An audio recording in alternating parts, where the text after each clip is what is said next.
My wife was also my boss. After I interviewed with other companies because she denied me a raise for 3 straight years, she fired me on the spot. "This is disloyal," she snapped, revoking my building access. I just smiled, wished her well, and walked away quietly. 3 days later, an email landed in her inbox that made her world collapse. It's a chilling thing to realize the person you love most has quietly, strategically, erased you from their life. And what's even more gut-wrenching? When that person is also your boss, and she fires you, not for incompetence but for disloyalty. It was a Tuesday, one of those ridiculously clear-skied mornings that lie to you, making you think it'll be just another day of back-to-back meetings and lukewarm coffee. I walked into Larkwell & Company like I had for the past 6 years. Same ID badge, same slightly creaky elevator on the 10th floor, same tight-lipped nod from the receptionist. Everything felt utterly, predictably familiar, until it wasn't. See, my name's Everett Hale and my wife Miranda Vale is the CEO of Larkwell & Company. Yeah, you heard that right. My boss was also the woman I shared a mortgage with. Or at least I used to. The summons landed at 9:02 a.m. A calendar notification from Miranda's executive assistant. Subject: Urgent discussion, executive office. My first thought? A project issue. Maybe a client crisis. Or, if I was being truly hopelessly naive, it was finally time for that promotion talk I'd brought up every quarter for 3 solid years. But the moment I opened her door, I knew.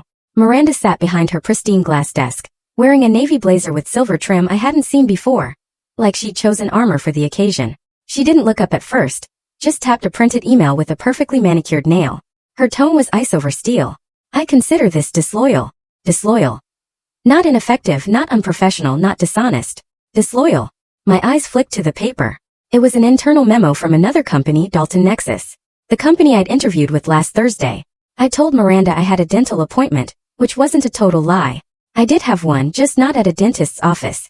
I opened my mouth, ready to explain, to plead my case, but she cut me off, her voice flat, devoid of any emotion. "Don't bother denying it. Security will escort you from the premises.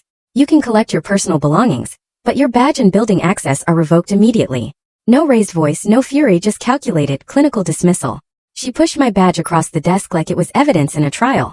You want to know the funny thing? It wasn't getting fired by my own wife that stung the most. It was realizing in that cold moment, under those harsh fluorescent lights, that I had stopped being her equal years ago, and I was the only one who hadn't noticed. When Miranda and I first started at Larkwell, we were both on the grind. Late nights fueled by instant ramen at our desks, brainstorming client campaigns, folding laundry while we strategized. Back then we were a team.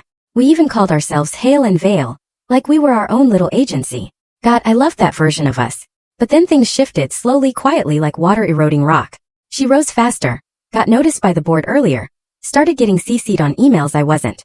First I was proud. Of course I was. She's brilliant, no denying that. But then came the subtle exclusions. Client dinners I wasn't invited to. Strategic planning sessions where I was looped in later, an afterthought. Raises and titles passed over, always with the same infuriating explanation. "We don't want to look like we're favoring you." Favoring me? I'd landed the RTOR account. I brought in Stratos Bank after 3 months of cold calls and coffee meetings. I had single-handedly salvaged a $1 million client after a junior exec almost tanked it. But none of that seemed to count. Why? Because Miranda and I shared a bed. I was the conflict of interest in her shiny story of success. She told me once, after a 3rd denied raise, that she couldn't be seen elevating her husband. I asked her, dead serious, "Then what am I doing here?" She didn't answer. But she did start referring to me in meetings as Everett from Strategy. Not my husband, not Everett Hale, just a staff title. Disposable. Replaceable. Shrink-wrapped into a box. Still I stayed. I justified it. Said I was being supportive, that I was sacrificing for the bigger picture. But looking back, I was being silent while I was slowly erased. 3 years of quarterly raise proposals. You know the kind, nicely formatted PDFs with market data, performance graphs, client revenue tied directly to my work every single time. And the same rehearsed lines. Budgets are tight. We're focusing on infrastructure. You're valued, Everett. Just not this quarter. Yet I watched as newer staff, many of whom I personally shadowed, got better titles, bigger bonuses, newer offices. One of them even got the private parking spot I was promised in my last review. Miranda said it was out of her hands. I said nothing. Until I didn't. One night, after another lukewarm conversation about my invaluable behind-the-scenes role, I opened my laptop and updated my resume for the first time in 6 years. Not out of spite. Out of self-respect. 2 weeks later, I got a call from Reed Dalton. He said he'd been following my campaigns for a while, wanted to talk. That they were thinking of expanding their internal marketing division, and needed a strategist who could build something from the ground up. I took a half day off, told Miranda it was for a dental appointment. I wore a tie, even brought floss just in case she asked questions. The interview went well. They asked about my experience, I told them. They pulled up some of my public work and praised the clean, data-driven approach. Reed leaned in, a knowing look in his eye. You've been the ghost behind Larkwell's wins, haven't you? I smiled. I've definitely contributed. He laughed. You're polite, I like that. But I can see it. Your fingerprints are all over their growth. He ended the meeting with a firm handshake and these words. We'll be in touch. And I hope next time we meet, it's as colleagues. And then Tuesday happened. Miranda found out. Whether it was through HR chat or an email leak or just plain paranoia, I don't know. But what I do know is she didn't ask why. Didn't say, Everett, what's going on? Didn't say, are you unhappy? Didn't say, why didn't you tell me? No. She went full CEO, revoked my badge, labeled me disloyal, made a scene without making a scene. Surgical. Clinical. But the thing she never realized was that I wasn't interviewing because I was trying to hurt her. I was interviewing because I was already hurt. I didn't need her approval. I needed space to breathe, to be seen again. Not as her husband. Not as a PR liability. But as the professional I knew I was. Now, sitting at home in sweatpants, I opened my laptop and looked at the PDF of my final denied raise request. Page 4, the summary slide. Projection. If provided a 20% salary adjustment, Everett Hale will bring in an additional $3.2 million in revenue growth over the next 12 months. The timestamp? 8 months ago. You want to guess what the actual numbers were? $3.6 million. And that was just from 2 clients, R2R and Crestline. I delivered. I over-delivered. And I got canned for looking for a new pasture. But here's what Miranda didn't know. Reed didn't just want to offer me a role. He wanted me to build the entire division from scratch. He wanted my voice in branding and client relations and campaign direction. Not just to execute but to shape vision. Something I hadn't been allowed to do at Larkwell for years. I stared at my inbox, then hit reply. Subject. Reed Thursday meeting. Message. Hi, Reed Thursday still works. Looking forward to the next conversation. Everett. I leaned back in my chair and looked at the faint reflection in the laptop screen. Miranda called it disloyalty. I call it choosing myself. And if that makes me the villain in her boardroom, then so be it. I'd rather be the villain in her story than the ghost in my own. It's strange, the things you remember when your world starts shifting. I didn't remember the 6 years of working late to clean up someone else's mess. I didn't think about the dozens of campaigns I brought across the finish line. No. What I remembered most in that moment was how quiet the office suddenly became when I picked up that cardboard box. You know, the one, the "you've been fired" box. I had left it under my desk for years. Always joked that I'd use it when we moved floors during expansions. Turns out it had a much colder purpose. I kept it classy. I didn't sweep everything into it like I was storming out. No dramatic slamming of desk drawers, just slow, intentional movements. A framed photo of my brother and I from a hiking trip in Oregon. The branded coffee mug Miranda gave me 2 years ago. To my favorite strategist, it said, now just a dull joke. Couple of notebooks. My blue pen. And the ceramic paperweight in the shape of a lion I'd gotten at a company retreat. 6 items. 6 years. That's all it took to erase it. People watched me but no one said a word. No one dared. Some gave me a look, concern, maybe regret. But no one stepped forward except for Leah. She worked in UX. Brilliant mind. Kind heart. She slipped me a sticky note as I closed the last flap on my box. You didn't deserve this. It was written in green ink. I folded the note carefully and placed it inside the mug. My hands didn't shake. I didn't cry. I just stood, looked around the room I helped shape, and gave a nod to no one in particular. Then I left. The elevator ride down felt longer than usual. Maybe it was the silence. Maybe it was the fact that my own wife was upstairs pretending like I'd never mattered. Or maybe it was because I felt a shift inside me. Something breaking off. Something being born. The door opened. I stepped out, the box tucked under my arm like a symbol of quiet defeat or quiet victory, depending on how you framed it. As I reached the parking lot, my phone buzzed. Reed Dalton, can you meet Thursday? I stared at the screen, then typed back. Yes, noon works. And right then, right as I hit send, another text came through. This time from Arya, one of the junior associates in client management. She'd been shadowing me for months. Smart girl, good instincts. Her message. Everyone's talking. What happened? I ignored it. Not out of malice. I just wasn't interested in being the next round of office gossip. I placed the box carefully in the backseat of my car and closed the door with intention. Not anger. Not shame. Just finality. You know, when I first joined Larkwell, Miranda and I used to carpool. We'd drive in together, listening to old rock ballads, talking about client ideas and what we wanted our futures to look like. But over the last year, separate cars, separate calendars, separate everything. It's like we stopped being us the minute she stepped into that corner office. I used to think love could survive anything. Turns out it can't survive being managed like a staff member. Driving home, I rolled down the window and let the wind hit my face. It felt cleansing, like I was finally stepping out of a long airless meeting that had lasted 3 years. When I got to my apartment, I placed the box on the kitchen island and stared at it. Everything I had brought into that office over 6 years was now contained in a single cardboard square. That should have felt like failure, but it didn't. It felt like I was finally packing up someone else's expectations and getting ready to live by mine. I pulled out my laptop and opened a blank document. At the top I typed what I want now. I didn't fill it in yet, but I would. Because for the first time in a long time, I wasn't waiting on a performance review. I wasn't waiting on a spouse to validate my worth. I wasn't waiting for a meeting invite to prove I belonged. I was going to make my own. Starting Thursday. By the time Thursday rolled around, I had reread Dalton's message at least 10 times. We've got something you might want to see. Not we'd like to learn more about you. Not thanks for your interest. No, Reed wasn't fishing for talent. He knew what I could do. And now, after Miranda had done what she did, I was free to prove it without guilt, without hiding, without looking over my shoulder in case she walked into the room and suddenly decided I was overstepping.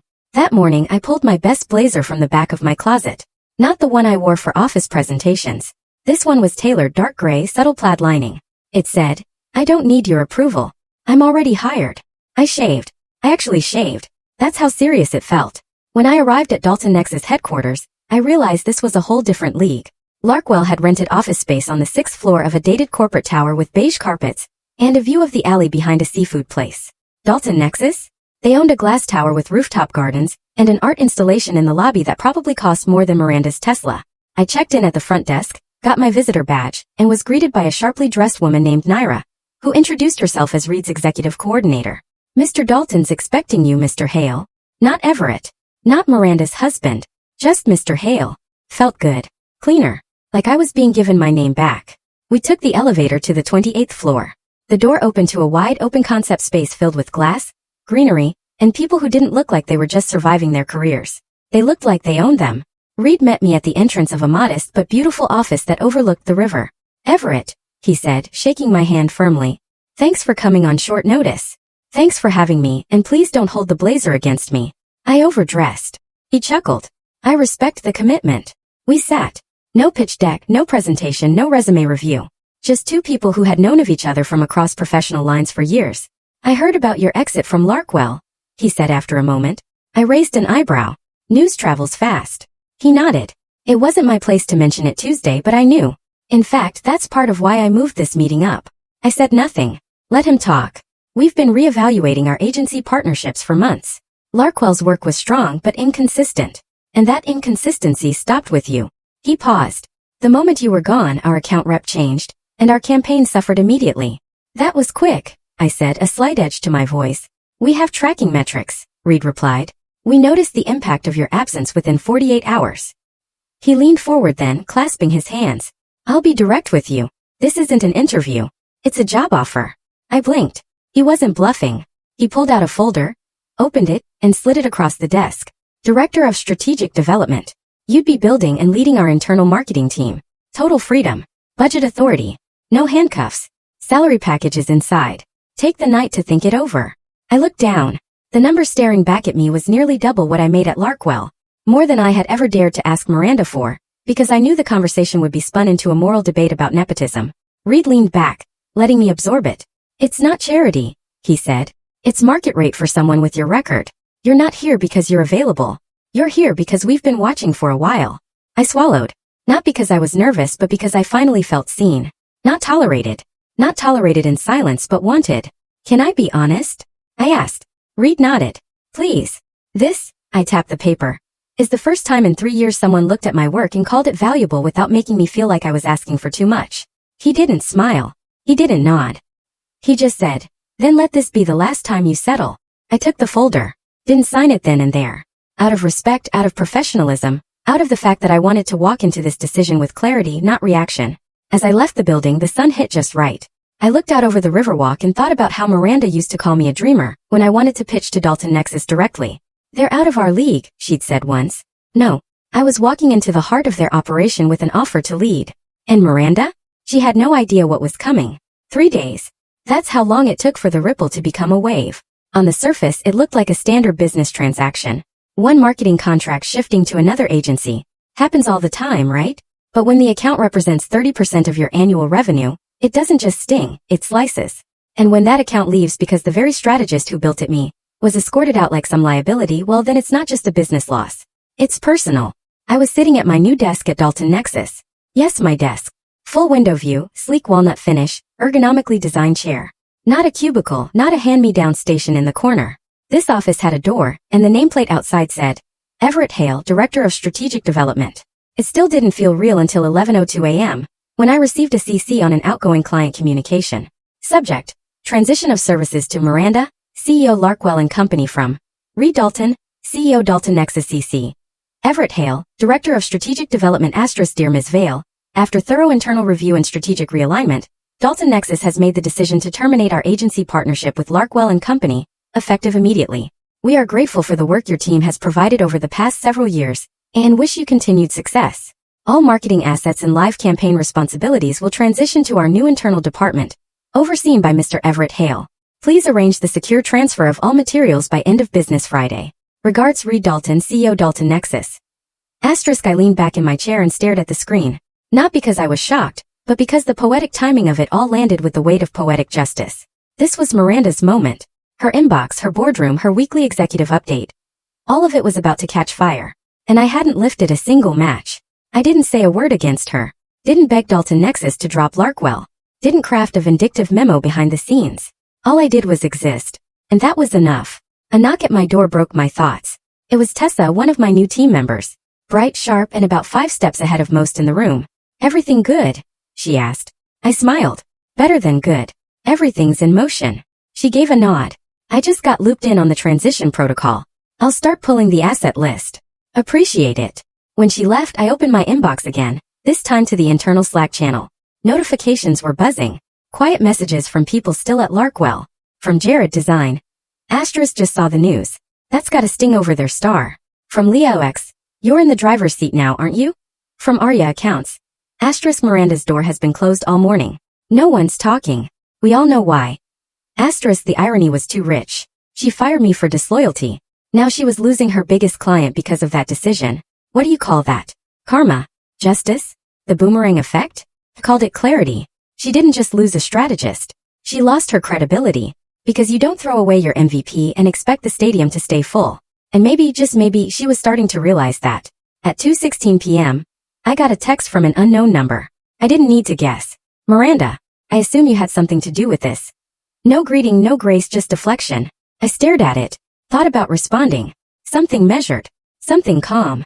Something like, only thing I did was my job, just not for you anymore.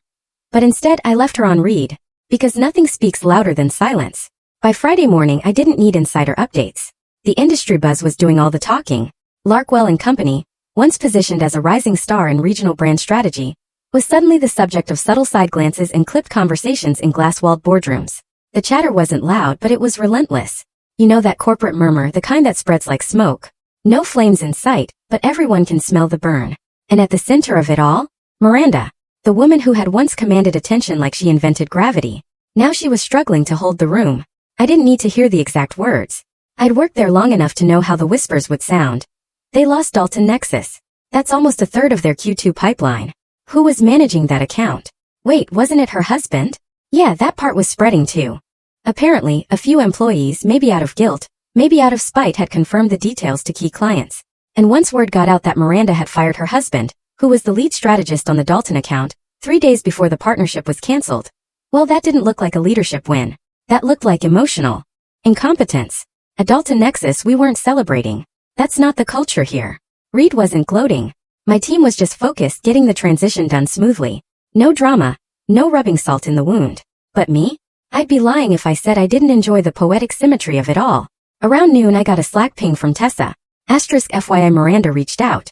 Want a Zoom call about the timeline. You want me to respond? I typed back. You can handle it. Keep it polite. Keep it tight. Nothing extra. She sent a thumbs up emoji and left it at that. Professionalism. Precision. Exactly how I wanted this played. But a few minutes later another message came in, this time to my phone. Arya Accounts, Larkwell. Miranda's pacing the floor. CMO just stormed out of a meeting. They're in meltdown mode. I didn't reply. I didn't need to. Miranda had made her choice. She framed it as company loyalty. Painted my quiet job search as betrayal. But what she really did was remove the one person keeping the ship balanced. And the crew? They were starting to notice. By late afternoon, Leah, my old colleague from UX, sent a picture. It was a grainy snapshot of the Larkwell whiteboard from their strategy room. Under the heading Q2 Revenue Goals, 3 names were circled in red marker. And at the top, Dalton Nexus terminated. I stared at the photo for a while. Not with pride but with resolve. I didn't engineer this collapse. I didn't manipulate anyone. I hadn't sent a single bad word about Miranda to Reed or the board. I just left and done my job better somewhere else. The truth had done the rest. And now the company I had built half of brick by strategic brick was fraying at the seams because the one person who should have protected its foundation decided her ego came first. What's the old saying? The fish rots from the head. As the day wrapped up, Reed stopped by my office. You good with the timeline? He asked. Yeah, I said. We're moving faster than expected. The team's solid. He leaned against the door frame. Miranda reached out to me this morning. Very polite. Very stiff. Asked if we'd reconsider. I arched an eyebrow. He smirked. I told her. We've already transitioned 80% of the materials, and that our internal results have already improved since bringing you on board. He paused. She didn't respond. I nodded slowly. I imagined she wouldn't. Reed stepped back. You ever need time, let me know. This kind of situation, I know it's personal. I smiled. It used to be. Now it's just business. And I admit it, somewhere between being fired by the woman I loved and being hired by someone who believed in me, I stopped needing closure. I didn't need Miranda to apologize. I didn't need Larkwell to collapse. All I needed was the room to rise. And now I had it. Monday morning started the way I liked it now. Quiet, controlled. I sipped my coffee, no longer racing the clock, no longer dreading Miranda's voice behind a closed door. I had my own door now and it stayed open. Just before 9 a.m. I checked my inbox. A new message caught my attention. The sender, Carlin Royce, Senior Board Member, Larkwell and Company. Subject: Request for meeting urgent. I leaned back in my chair, sipping slowly. Carlin Royce was no lightweight. A shark in a tailored suit. One of the original founders, he rarely involved himself in internal personnel drama unless something was on fire. And I knew exactly what was burning. I opened the email. Asterisk, Dear Mr. Hale, I hope this message finds you well. I understand there was an incident last week involving your employment with Larkwell and Company, and I would like the opportunity to discuss this further with you directly. Please let me know if you'd be available for a brief conversation today, or tomorrow at your convenience. Best regards, Carlin Royce, Senior Board Member, Larkwell and Company. Asterisk, polite, polished, desperate. I smiled, but I didn't answer right away. I finished my coffee, took a call with Tessa about the upcoming branding rollout, walked through our campaign metrics with the dev team. Only after I'd taken care of my house did I respond to the one that tried to evict me. Asterisk, Hi Carlin, thank you for reaching out. I'm available for a brief phone call at 4:30 p.m. today. Let me know if that works. Everett Hale. Asterisk, he replied in 6 minutes flat. That told me everything I needed to know. At 4:29 p.m. my phone rang. Mr. Hale, Carlin said, voice smooth and deliberate. Thank you for taking the time. Of course, I said. What can I do for you? I'll get straight to it. I've reviewed your personnel file, your performance, your contributions to our client portfolio, and frankly, your sudden dismissal came as a surprise. I didn't respond. He continued. I also understand you've accepted a new position. That's correct. A leadership position, I assume? You assume correctly. There was a pause. Long enough to make it awkward. We'd like to offer reinstatement, he said, with full salary adjustment and a title promotion. Senior Vice President of Strategic Growth. We're also prepared to offer a 10% signing bonus should you choose to return. It was a generous offer on paper. But paper never told the whole story. Carlin, I said gently, that's very generous, but I've moved on. I'm leading an internal division now. I have ownership over strategy. I have a team I believe in, and I'm building something new. There was another pause. This one colder. This isn't just about you, he said, dropping the friendly tone. We're trying to protect a structure that's unraveling. Ah, there it was. The truth. They didn't want me back for me. They wanted the stability I brought. They wanted the client comfort I represented. They wanted to plug the leak before the boat sank. Too late. I understand, I said. And I wish you luck. But going back to Larkwell would mean stepping back into a space where I wasn't seen until I left. You don't fix that with a title. He sighed. I suppose I can't convince you. No, I said. But I appreciate the call. He hesitated one more time. For what it's worth, you were never the problem. I let that sit for a second. Then I said, I know. And I hung up. No anger, no gloating, just peace. Because here's the thing about late offers. They always come too late. Tuesday morning started early. I like being the first one in. There's something clean about an untouched office. The quiet hum of systems warming up. The city outside still rubbing sleep from its eyes. Feels like momentum waiting to happen. I sat at the head of the long table in the strategy room. My room now. Not borrowed space, not Miranda's overflow meeting room. Mine. Tessa entered first, followed by Wes, then Bria and Nate. My team. Sharp minds unjaded by old systems. People who wanted to build, not just follow. We had gathered to finalize the rollout of our first full in-house campaign for Dalton Nexus. The rebranding package for a tech client we'd onboard just last week. We were ahead of schedule, something I couldn't remember saying once in the last 2 years at Larkwell. At 9:12 a.m., Reed walked in with his coffee. Morning all. Before we dive into the client agenda, we need your take on something, Everett. He slid a thick folder onto the table and tapped the front. Proposal evaluations. I flipped it open. 3 agencies. One of them was Larkwell and Company. I didn't blink. Their contract is up for renewal next month, Reed explained. They submitted a revised proposal. New lead strategist. Updated pricing. Bundled services. He said it neutrally, but I could feel the question beneath it. What do we do with the company that fired you? The room waited for my reaction. They were professionals, but they were also human. They'd heard whispers. They knew the history. I closed the folder and looked around. Evaluate them the same way we would anyone else. Reed raised an eyebrow. Even after what happened? Especially after, I replied. If we keep them on, it's because they're the best option. If we cut them, it's because someone else earned it, not because of history. Bria smiled just barely. Tessa nodded and said, You sure you're okay leading that? Absolutely, I said. I don't have time for revenge. I have a department to build. But that wasn't the whole truth. I wasn't cold. I wasn't detached. I just didn't need to engineer anything because I had already seen the proposal. I had already reviewed the campaign data. And I already knew Larkwell's numbers were flat. Their presentation templated. The lead strategist was someone I had mentored 2 years ago, a decent worker, but not ready for an account of this size. In short, they weren't the best option. So when the final decision came down from Dalton's executive team 2 days later, I wasn't surprised. The email was short, crisp, corporate. To Miranda Vale CC, Everett Hale subject, Dalton Nexus Agency Realignment *, Dear Ms. Vale, following a comprehensive review of submitted proposals, Dalton Nexus has decided to transition its account to an internal strategic division under the direction of Mr. Everett Hale. We appreciate your past efforts and professionalism, and we wish you continued success with your other partnerships. Please coordinate asset transfer with our team by end of day Friday. Sincerely, Reed Dalton, CEO, Dalton Nexus. * There it was. Not revenge. Just results. No fire, no rage, just the quiet closing of a door. I didn't need Miranda to suffer.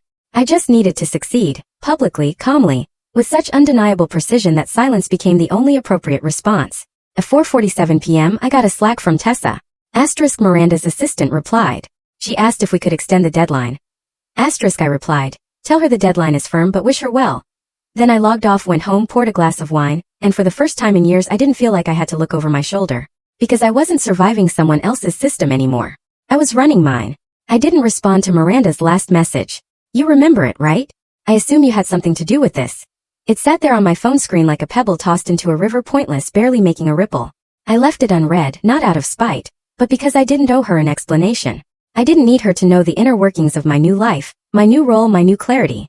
What could I possibly say that wouldn't already be made clear by the fact that she had lost Dalton Nexus, and I was now overseeing everything she used to brag about having a grip on? She didn't deserve a response. She deserved reflection. And I hoped somewhere behind her thick office door that she was doing exactly that. But knowing Miranda, I doubted it. Because Miranda Vale had spent years learning how to silence guilt and dress it up in ambition. She could turn a blind eye to reality so long as her name stayed on the wall, and the headlines stayed impressive. That's why I didn't gloat. Because someone like her would only see it as fuel, a challenge. She wouldn't hear it as the mirror I intended it to be. So instead of replying to her text, I moved forward. I focused on the team. We had just onboarded a new startup client, Vidian Labs. A scrappy, well-funded group out of San Diego, looking to disrupt data privacy in a real way. They'd been referred by one of Dalton's VPs, and they wanted something bold, rather than the safe campaigns they'd been pitching for years. We brainstormed late into Thursday night. Bria had this wild idea of turning data ownership into a physical metaphor. A digital vault with keys made of people's faces. Wes built out a UI prototype in less than 4 hours, and Tessa coordinated a lightning-fast user survey for feedback over the weekend. I was surrounded by the kind of energy I'd nearly forgotten existed in this industry. The thrill of creation, of possibility, of being in the room before the win, not just showing up to collect it. And in the quiet between team check-ins and client calls, the notifications started coming in. LinkedIn, Twitter, Slack whispers from old colleagues. * Did you see the press release? Miranda stepping back from day-to-day operations. Larkwell board issued a realignment strategy memo to all staff. * I didn't even open the full articles. The headlines were enough. She wasn't fired, but she was being shifted. Soft language, polite framing, refocusing on long-term vision, temporary delegation of operations to senior leadership, personal recalibration. All the corporate synonyms for you lost control and we need someone else at the wheel. I sat back in my chair, watching the city blur behind the glass. If you had told me 3 months ago that Miranda would no longer be leading Larkwell, I would have laughed. Hell, I wouldn't have even entertained the thought. She was built for power, practically born in a power suit. Into the outside world she was invincible. But now? Now her silence was louder than her presence ever had been. She didn't send another message. She didn't call. She didn't try to apologize or explain or rewrite the story. And I didn't chase one. Because closure doesn't come from the people who hurt you. Comes from what you choose to do after. And I was choosing to build something better. 1 week later, I was invited to speak on a marketing panel hosted by Vidian Labs. Small venue, thoughtful audience, but they wanted to hear from people who'd navigated the jump from traditional agency structures to internal strategy leadership. The moderator, a sharp journalist named Claire Riddick, asked me halfway through, "Mr. Hale, what advice would you give to someone who's been passed over repeatedly, undervalued by people who claim to support them?" I paused. Not because I didn't know what to say, but because I knew exactly what not to say. I didn't mention Miranda. I didn't mention the boardroom betrayal. I didn't even mention Larkwell. Instead I said, stop waiting for recognition. Build something they can't ignore. The audience nodded. Claire gave a soft smile. But I wasn't done. You have to understand your value before anyone else will. That means keeping the receipts, your wins, your numbers, your hours. It means knowing what you bring to the table. Even if they keep pulling the chair out from under you. Has that been your experience? She asked gently. I looked out over the rows of attentive eyes. It was, I said. But it's not anymore. After the panel, several attendees came up to chat. One was a young strategist from New York, Arjun, who said, "I've been working under a founder who reminds me a lot of your story. Visionary but dismissive. Everything goes through him, even when he's wrong." I asked, "Have you started looking elsewhere?" He looked embarrassed. "I have, but it feels disloyal." I smiled. "There's nothing disloyal about knowing when you've outgrown your cage." He stared at me like something just clicked. And that was the real win. It wasn't the paycheck. It wasn't the office. It was that I was finally using my experience as something more than a cautionary tale. I was using it as a blueprint. That night, back at home, I poured myself a drink and scrolled through my inbox. Buried between 2 client memos was a LinkedIn notification. Miranda Vale has updated her job title, founder and strategic consultant, Vale Advisory Group. So she'd spun it into something new. I wasn't surprised. She was always good at brand pivots. If anything, I admired her ability to reframe chaos into opportunity. But it was the message underneath that caught my eye from Jessica L., receptionist, Larkwell. Asterisk, just wanted you to know since you left 5 more people have followed. Arya is freelancing now, Jared's at Prism, and I'm giving my notice next week. You were the only one who ever made the place feel safe to grow. Thank you for showing us there's life after Larkwell. Asterisk, I read it twice, then a third time. And only then did I allow myself one long, slow breath. Because that was the reply I never expected. It didn't come from Miranda. It came from the people I left behind. People who had once watched me carry a cardboard box through the hallway in silence. Now they were building exits of their own. Not out of rebellion.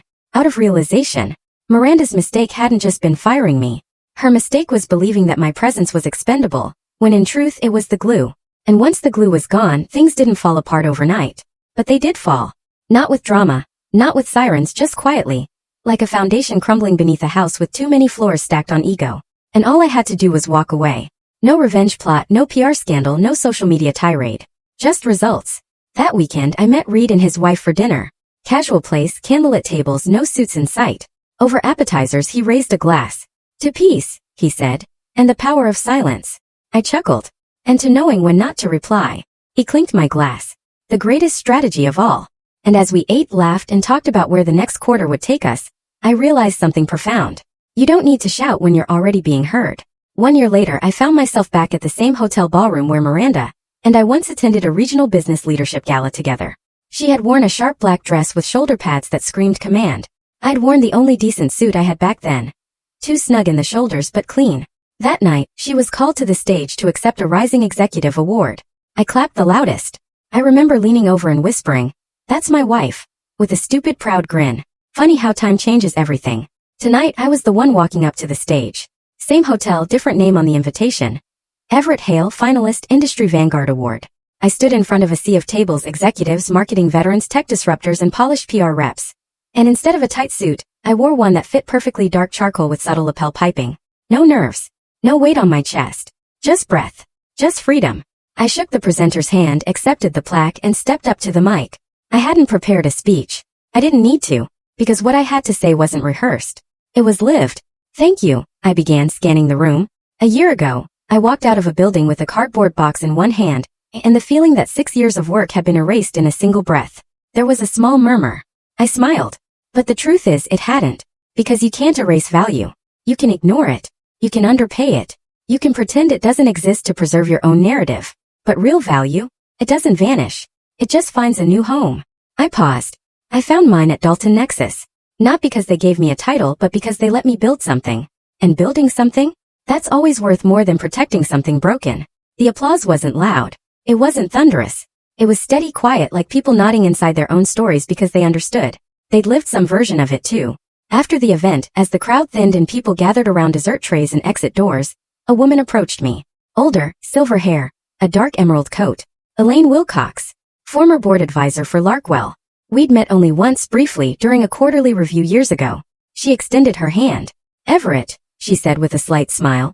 You handled that with dignity. Thank you, I replied. That was the only part one could control. She looked at me for a beat, then said, I wish we had seen it sooner. I nodded.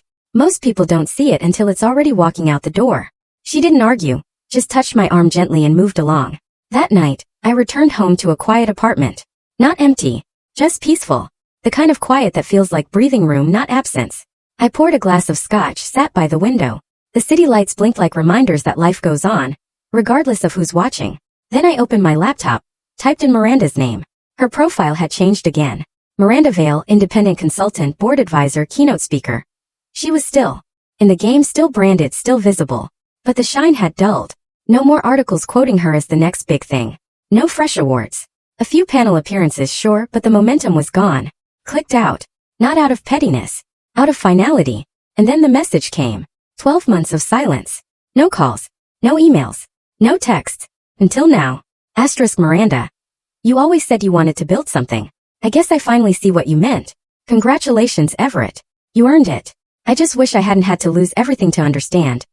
Asterisk, I stared at it. It didn't sting. It didn't warm me either. It just was. The echo of a closed chapter. The whisper of someone finally hearing what you were saying long after you stopped speaking. I didn't reply. She hadn't said, I'm sorry, and I didn't need her to. She'd already said the part one needed her to say, you earned it. And that was enough. Because for years I thought if I just kept being good, loyal, patient, measured, that I'd eventually be rewarded. That Miranda would recognize the weight I carried for both of us, that she'd fight for me like I fought for her. But she didn't. She fought for image, for perception, for position. And when she saw me as a threat to all of that, she cut me out. Clean. Efficient. Like I was just another line item in a quarterly report. What she didn't realize was that she didn't fire an employee. She unshackled a leader. Because leaving Larkwell, and leaving her, wasn't the end of me. It was the start of me. The real me. The version that didn't apologize for taking up space. The version that didn't edit himself to make others more comfortable. And that version, he was just getting started. A week later, I was scheduled to host an internal team summit at Dalton. All departments. Full collaboration.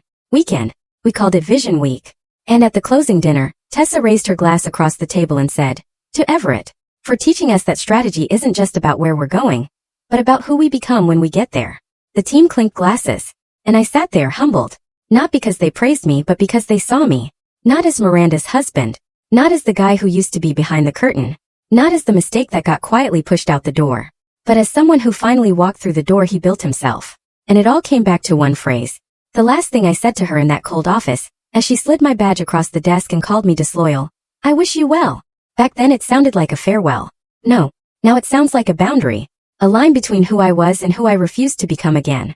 Because forgiveness doesn't mean return. And peace doesn't require proximity. So wherever Miranda is today, whether she's rebuilding or retreating, I do wish her well. Truly. Because letting go of someone who didn't value me gave me the room to discover someone who finally did. Myself. And that's the best revenge of all. Not success. Not applause. Not headlines.